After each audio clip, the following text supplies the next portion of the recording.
guys, kita dapat kesempatan untuk test drive sekaligus kita mau kasih tahu nih first impressionnya kayak gimana ke teman-teman supaya nanti teman-teman bisa tahu nih motor ini kayak gimana. Jadi ini adalah motor terbaru dari CF Moto ya guys, CF Moto MTX 800.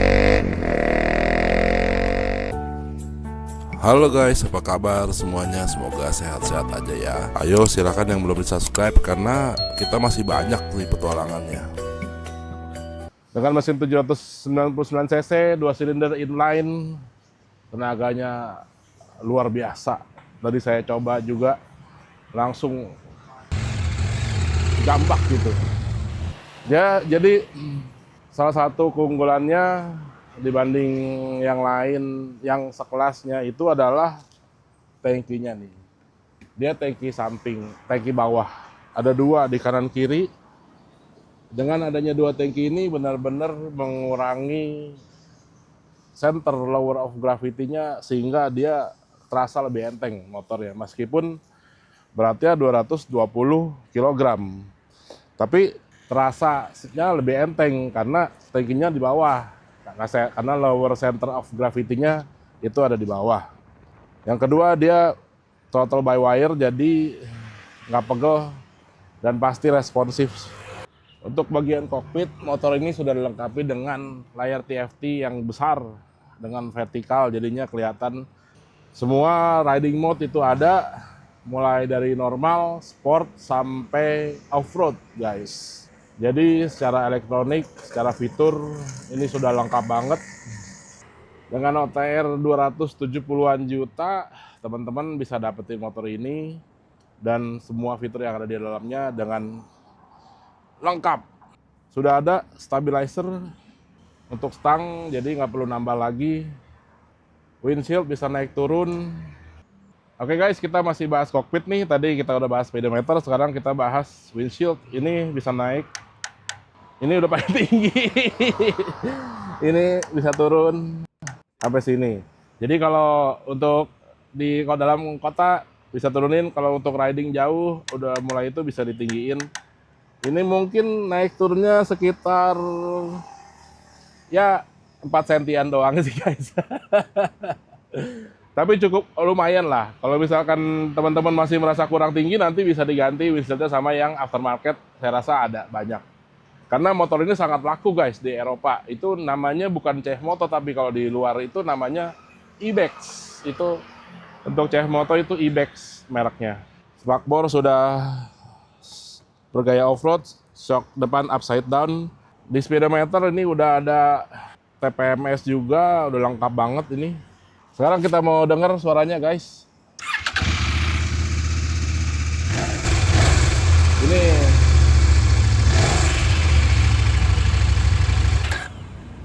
Ini udah bener-bener mantep, 2 silinder inline, jadi nggak perlu ganti-ganti lagi. Untuk knalpot sudah bagus dan posisi udah di atas, jadi kalau teman-teman nanti banjir atau lewatin sungai, ini aman, nggak kerendam. Sip. Tinggi saya itu 190 cm dengan berat 120 kg. Jadi mungkin teman-teman nanti bisa bandingin kurang lebih dengan badan teman-teman seperti apa. Jadi posisinya berdiri ini kurang lebih seperti ini guys. Enak banget, tadi saya juga di jalan tadi cobain berdiri, bener-bener enak. Jadi nggak perlu dia ubah-ubah apa-apa lagi. Untuk posisi ridingnya sangat enak, nggak bakalan pegel, nggak terlalu tinggi. Kalau sambil bawa itu juga posisi si stangnya nggak terlalu tinggi sehingga kita bisa enak untuk handlingnya lebih agresif. Sekarang kita ngomong bedanya dengan motor-motor lain yang sejenis. Saya pernah cobain itu adiknya yaitu CF Moto yang MT 4,5. Ya motor ini merupakan upgrade lah dari motor tersebut. Dengan motor ini ada pasti upgrade dari CF Moto 450. Namun feelingnya nggak terlalu beda, cuman hanya tenaganya aja yang lebih besar. Handling sama-sama enak. Nah, cuman yang punya kelebihan di sini itu adalah tangkinya tadi, karena tangkinya yang ada di bawah sehingga dia membuat beratnya itu nggak terlalu terasa berat. Memang kalau kita dorong begini motor ini terasa pasti berat. Cuman dikala kita sudah jalan, di mana berarti itu banyak dikaitkan dengan handling, itu pasti enteng guys. Motor ini enak sekali dibawa untuk handlingnya. Tadi saya udah coba untuk manuver belok-beloknya agresif, cocok untuk penggunaan off-road yang pastinya. Jadi kalau saya pernah lihat reviewer luar itu mereview motor ini, itu dia bilang dia udah pernah nyobain motor ini dan dibandinginnya dengan KTM 790 Adventure R yang baru yang 2025. Dengan dibandingkan dengan KTM aja, menurut saya motor ini mempunyai kelebihan dibanding motor-motor Jepang yang lain. Misalkan kalau yang paling dekat itu adalah Honda Transalp 700. Ya jelas kalau kemampuan off-roadnya jauh lebih menang ini dengan harga yang mungkin lebih mahal. Saya kurang tahu juga untuk Honda Transalp. Jadi dengan fitur-fitur yang ditawarkan berbanding harganya, motor ini merupakan salah satu alternatif yang menarik buat pilihan teman-teman adventurer untuk bisa membawa motor ini baik on-road maupun off-road. Saya belum tahu kalau dengan QJ yang baru tuh, yang Torino 700 kayak gimana, karena saya juga belum pernah nyobain yang Torino itu. Cuman kalau saya lihat sekilas dari kertas itu masih menang ini daripada Torino untuk di segi off-roadnya. Secara fitur sama mungkin.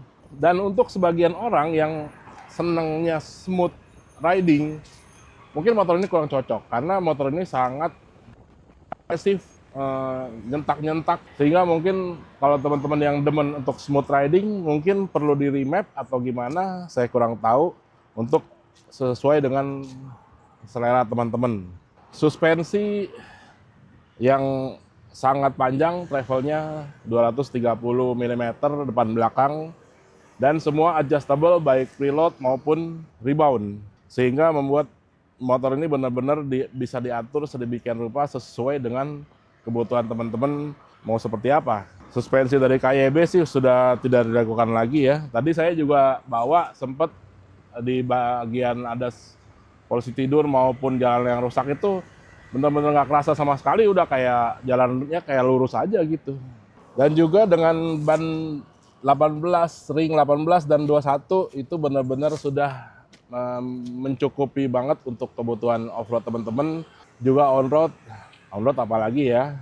Jadi kesimpulannya teman-teman, siapa sih yang perlu motor ini? Itu adalah teman-teman yang mau upgrade dari Adventure CC yang 500-an, merasa tenaganya cukup kurang untuk nanjak-nanjak ke atas bukit, itu pakai motor ini bisa, sangat bisa. Yang dulunya pakai 500 cc suka nyangkut tuh, nggak bisa keluar, pakai motor ini bisa.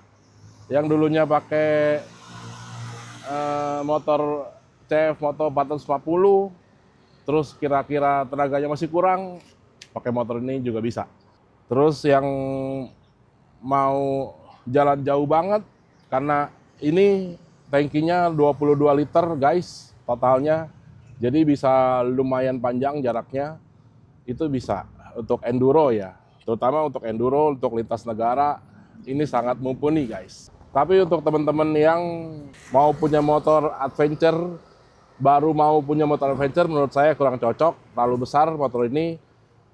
Mungkin boleh cobain di 250 cc dulu ya, itu mungkin, atau langsung ke MT 450 juga boleh, itu sudah enak banget. Jadi begitu. Tapi dibanding harganya, harga 270 jutaan sekian on the road, dibanding dengan pesaingnya yang sama-sama 800 cc, sama-sama adventure, fitur yang ditawarkan lebih banyak dengan harga lebih murah guys. Sangat worth it. Tergantung nanti kita gimana. Kalau masalah spare part sih, mau motor ini, mau motor Honda, kalau udah 700 cc pasti susah, spare partnya sama, pasti susah juga. Bukan seperti motor-motor everyday use yang 100 cc itu pasti spare partnya ready. Kalau motor ini memang pasti spare partnya juga lama, pasti susah. Kita lihat aja gimana persaingan motor Tiongkok di Indonesia mulai memanas dengan masuknya motor ini, lalu QJ Motor, nanti juga ada zone test, kita lihat makin menarik. Tentunya yang kalau terlalu makin banyak persaingan, yang diuntungkan adalah kita sebagai konsumen. Jadi stay tune guys. Jadi begitu first impression tentang motor ini. Kalau teman-teman ada kesan-kesan yang khusus tentang motor ini, nanti boleh komen. Like kalau suka, dislike kalau nggak suka. Nanti kita ketemu di video selanjutnya. Standar aja udah kenceng banget. Gimana kalau yang sport ya? Saya nggak kebayang bisa wheelie kali. Lah, nggak dites aja yang sportnya. Nggak dites. Culun. Gua standar aja udah ngeri. Culun lah. Males.